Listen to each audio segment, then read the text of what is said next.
جب میں شروع میں حضرت سے ملا تو پہلا سبق جو حضرت نے فرمایا کہ اتنا ذکر کرنا کہ سوتے میں بھی دل اللہ اللہ کرے. میں نے کہا یہ کیسے ہوگا؟ یہ کیسے ہوگا کہ سوتے میں بھی دل، ہم سو رہے ہیں اور دل اللہ اللہ کرے؟ کرنے سے ہوگا، کرنے سے.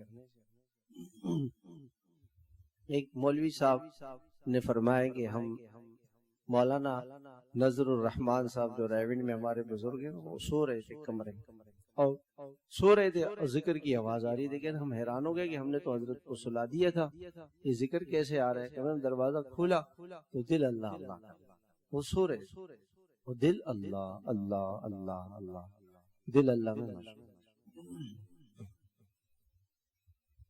اور ہمارے حضرت ڈاکٹر صاحب فرمانے لگے اتنا اللہ تعالیٰ کا ذکر کرنا کہ دل اللہ کا اتنا ذکر کا عادی ہو جائے کہ دل کی ذکر کی آواز کان سے سنو، کہ کان اس کو سنے، دل کی اللہ اللہ کی آواز کان سنے. اور یہ ہے، ایسا ہوتا ہے، ایسا ہوتا ہے.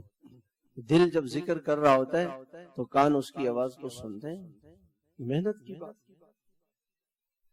جتنا آدمی اللہ تعالیٰ میں جتنا زیادہ مشغول ہو جائے اتنا ہی جو ہے وہ قیمتی انسان ہے. اللہ کے یہاں اس کی بڑی قیمت.